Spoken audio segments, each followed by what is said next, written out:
When you look at Iran, Iraq, what's happening in Egypt, how do you see all of this playing out in terms of the impact on the price of oil? It's been a fascinating year for the oil markets in the last few years.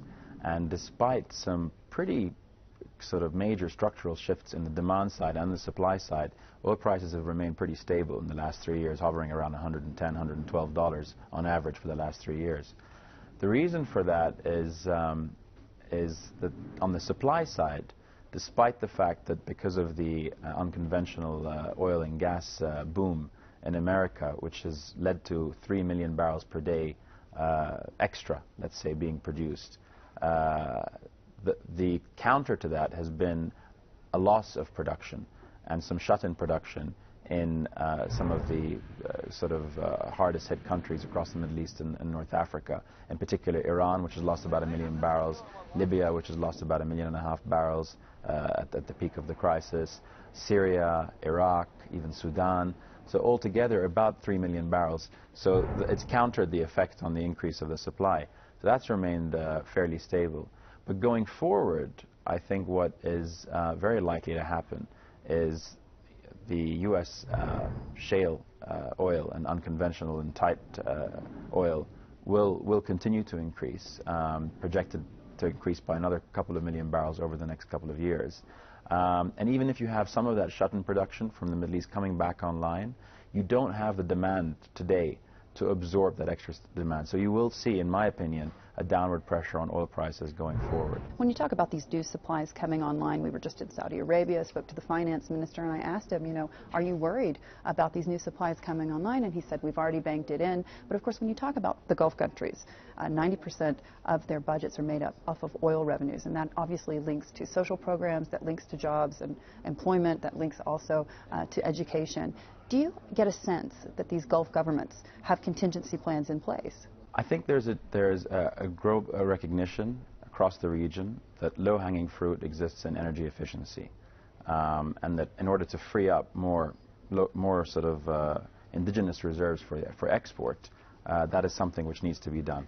Today, the region has the highest energy consumption per capita patterns, and that's something which I think, if they address, then that'll alleviate a lot of those issues. Interestingly also, you know, the conventional reserves can only be developed above a certain oil price. The technology is such that it's becoming, you know, that oil price is becoming lower and lower. But today estimates are anywhere between $60, $70, $80. So the conventional producers who are still able to produce at levels of $15, $20 also realize that. So it'll be a balance between, on the one hand, having oil prices enough to sustain welfare programs, these massive welfare programs, and on the other hand, not having it too high that would encourage more development of non-conventional reserves. So it'll be a fine balance between the two. When you're talking about Iran specifically, in the next several months, we'll see if those oil supplies are allowed to come back onto the international market. What's your outlook? Well, you know, Iraq and Iran have tremendous potential, but if you look at the reality and what's happened in not just recent times, but historically, I mean, Iran once upon a time was producing 6 million barrels of oil per day. Iraq has always stated it has potential to outpace Saudi Arabia as the largest oil producer in the world. But the realities have always fallen short. And today, Iraq and Iran combined produce less than 6 million barrels of oil per day. I think, again, because of the combination of, and varying between the two countries, but a combination of safety, the risks on the ground, political risk, internally as well as external political risk, and indeed really a distinct lack of infrastructure in the countries. It'll take a long time for both countries to realize its potential. I mean, you take Iran alone, with the second largest gas reserves in the world, still a net gas importer. For it to get to a full-fledged export, sort of either through pipeline and LNG sort of schemes, will take many years. And with Iraq, again, despite continued projections and reassessment of projections, realities have always fallen short. So I think there's plenty of potential, but a lot of challenge to realize that potential. So in terms of the IAEA, they've said that the Iraq oil law is necessary in terms of Iraq fulfilling its energy potential. How far away are we from seeing an actual Iraq oil law?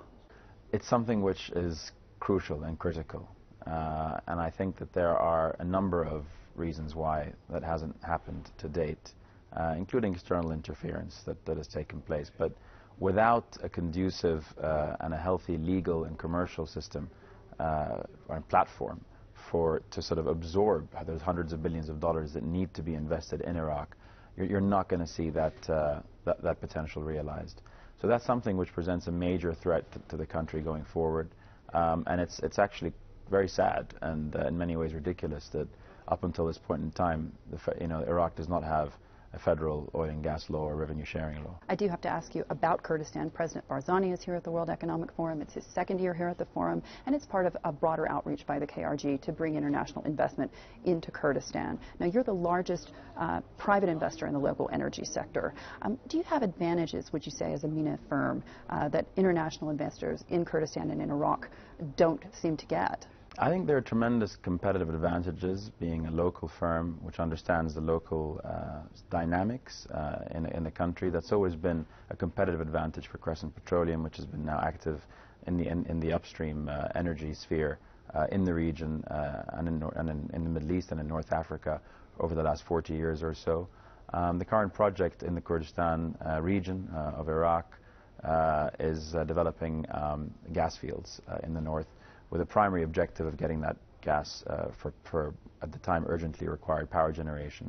And really through a consortium which was developed, which consists of Crescent Petroleum, Dana Gas, which is a publicly listed company in Abu Dhabi, and two minor shareholders, or minority shareholders, European shareholders, OMV from Austria and MOL of Hungary, managed to bring together and complement skills and capital to actually implement that project in record time, which ultimately led to the provision of gas for power generation for over 5 million Iraqis. So that's something which I think has, I mean, we do have a competitive advantage when it comes to that, but if you look at the landscape in the Kurdistan region of Iraq, they have a fantastic mix of from some of the majors, IOCs, to the independents, who are all quite excited about the prospects. So the regional government's done a great job at attracting those investments, and time will tell whether it's able to retain those investments, and respect for contract is something, again, the region suffers with, and so that's something which, again, will be a test for the regional government. I do want to ask you about Iraq. How important is a rapprochement between Baghdad and the KRG when it comes to oil revenues? It's critical. I mean, this sort of fracture in relationship, which has had a fairly sort of spiraling history, has meant that the region, and I think the country as a whole, has not been able to realize its full potential. As a group, we have not, because of the lack of a federal oil and gas law, we're not today working in sort of the rest of Iraq, or southern Iraq as some refer to it.